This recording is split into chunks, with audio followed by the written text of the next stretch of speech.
Hello everyone, welcome back to another custom die cast review. This one is honestly probably my favorite one I've ever done. I still have a couple flaws with it. There is a little bit of air bubbles and like creases and stuff like that, and there's some of the decals are kind of like, I don't know how to say it. It's not how they're supposed to be, and I do have a broken piece right here on the back. But other than that, it's not bad. It's a pretty cool little car, and again, it was probably one of my favorite ones to make. Thanks to Monster Energy, we cannot have any monster cars. They won't allow it, so I had to make this one myself. And that goes for anybody. If you're wanting a monster diecast from, what, 2022 on? No, 2023 on, I think. They did that last year. Good luck, because you're going to have to make it yourself or have somebody make it for you because, again, they're like, nuh-uh, can't do that anymore, so we got to make everything. 124s included, obviously. 164s, we couldn't have those to begin with. But now we don't get anything at all. So this is Riley Herbst, the 2023 Darlington Throwback to Ken Block. An absolute legend in motorsports. I believe he passed away January 2nd? Was it that soon? It was either January or February. I don't remember. I think it was January. Due to like some snowmobile accident, maybe, from what I remember on that. I'm not really too sure. I didn't really look into it, but I know who Ken Block was, or is, I guess. I'm not going to say was. I actually used to have a diecast of this exact scheme, just lying around. I didn't know who Ken Block was. I was just a kid, but I thought it was so cool looking that I got it, and it was like my favorite little Hot Wheels I ever had. I don't know where it is, but I still have it. I'm pretty sure. I just gotta figure out where it is. And I had a family friend that had an RC car of Ken Block's like car, I guess. It was like a drift car, so that's pretty cool. But yeah, so I've seen this paint scheme way before. It's actually a part of my childhood in terms of those two scenarios. I never really watched or followed Ken Block, but I knew who he was, and I knew what he did, you know, how skillful he was. So hearing the passing was, you know, pretty sad. And of course, for it being a motorsports, you know, big name in motorsports, I don't know, it's really upsetting. But at the same time, you know, it's cool we get to do these tributes and these throwbacks to people. So, definitely had to make this one. I actually ended up getting two 124 decal sets on accident.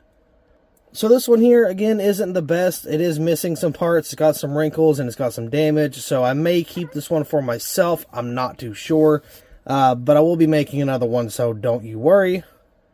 And it's going to be, hopefully, better than this one here. But I don't use any decal softeners. I don't use any anything other than just like water and glue in some cases. So yeah, some of these decals are a little rough. You can see here, like the hood, it's not super perfect. There is this little spot here, if I can focus, this little spot here that's not perfect, but oh well, it's still not a bad custom. I mean, it could be better, but I don't think it's definitely any of my worst work for sure. But on the hood here, we have Monster, these little green stripes on the side and forward. And then, of course, we got Herbst on the Xfinity banner. We got a little bit of a dirty banner I'll have to clean eventually. And then I got the this right here. How this happened was there's a little camera that I forgot to like remove. So I pushed it up on accident and it kind of folded up the decal there, which again is unfortunate, but this diecast does kind of have some flaws that I should have been a little more careful with, but you know, it's all in the learning process. I don't do like full blown custom 124s often. So I've still got a little bit of learning to do. Got Monster behind that, Herbst on the rear name banner here. We got Monster Energy right there on the deck lid. Got this little bit of a green top to it. You can see some of the little bubbles and wrinkles and stuff. Again, I know it's not the best, but it's there. GT Monster Energy, of course, got the taillights back here. Got the design all the way around the car. From the back here, got Michigan license plate, or the Michigan Ford license plate, got number 98, and the exhaust pipes down here. On this side, We got some wrinklage. Again, I know I do have some bad spots for sure. I think what I need to do is, like, I need to actually cut out more of the decal, because all that here is just, like, air getting trapped in underneath. So I think if I just cut out the monster and the energy separately, do it that way, it leaves less room for, like, bubbles and wrinkles, stuff like that. So, again, I'm not top tier yet, but one day I'll get better for sure. Monster Energy, Haas, Sunny D, Mobile 1. Abby's better. I guess that's what that is there. Mechanics wear. Got the Darlington Throwback tires. KB, of course, it's Ken Block. I think that's a 4. And Ever, like 43. I'm pretty sure that was his number. So the 3 is like an E. And, you know, that's a cool little tribute thing they got going there. Terrible's up there on the C-post. Got Riley Herbst, and I think that that little thing right there is Ken Block's symbol for his name, and I think they kind of had it in his style too, so that's pretty neat. Got the Monster Energy there, the 98. The B-post we have Ford Bumble 1. Can't tell what that one is, or that one, and then we got Rush Truck Centers down there. NASCAR Salutes, 75th Anniversary, Xfinity Series Bumble 1, Comedic Lincoln Welders, Arrowhead Brass there, got a little bit of little paint splotches going on. Goodyear tires. Yeah, the front end is where we get a little yucky, so I'm not very proud of that. I'll probably have to touch up some of this with paint. I don't know if I have matching paint, but I will give it a shot. But I'm also afraid to touch it just in case. Simpson ARP, Sunoco, of course you got the Ford logo here, and then of course you got the little pony there. Got the grill opening, of course you can see that design goes all the way around the car. The little stripes and everything, or the paint dripping. Got Haas, Simpson, ARP, all that there. A little more wrinkle. Again, it's not my best work, but it's there, I guess. So there is no under detail, by the way.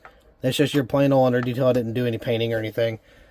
So, yeah, I've actually was going to get this one done sooner, but do you guys remember the Daniel Dye truck I just received, the Throwback? That's where these wheels came from. I've been waiting on that until the wheels arrived, or the car, or the truck, I guess, arrived. Then I could swap the wheels and finally finish the product. It is unfortunate. I have kind of like wrinkled and messed up some of the decal. You can actually see behind that monster too. There's some more bubbling. Got some over here right with the Y. Yeah, I know. Again, I don't do the full decals very often. Normally, I just take an already produced car and then edit that, then make it a custom. So I'm still a little rusty around the 124 edges. 164s need some work too, but I received some information that hopefully can make that a little bit better. Everybody's ahead of the game. I'm kind of lagging behind a little bit. Nobody's got a bunch of flaws anymore. Everybody kind of mastered the artwork of custom diecast, and I'm still over here getting freaking bubbles and wrinkles and all that. So I need to catch up very quick because I'm falling behind, but that's okay. Either way, I do still really like how this car came out. The hood does open. If anybody was wondering, it does open, and it's still, or it's actually a little more loose than it was before. I don't know how, but it is loose. So we're still going to take a look at the undercarriage, or I guess the under detail of the hood. I did not paint that. I forgot to. I might want to do that. Then, of course, you got the engine bay there. Not a whole lot going on, but yeah, the hood will not stay up. I have to prop something or use something to prop it up with. I got a packing peanut. That should work, right? Maybe? I don't know. We'll see. We'll tuck it in a corner or something and call it a day. We'll see. I don't know. I'll figure it out in the thumbnail. But yeah, either way, I still really like how this car came out. I'm not a big fan of some of the little issues I got going on with it, but hey, I mean, again, it will. That's all I got for the. Yeah, I need to do that a little more. Anyway, I'm still not happy with some of the ways that it came out, but it could be a lot worse, and it's definitely not the worst that I have done myself. So, I mean, I'm not going to complain too much. I do still like how the car is. So, you know, I'm going to give myself a little bit of credit, but I do need to still work on how the car has kind of come out.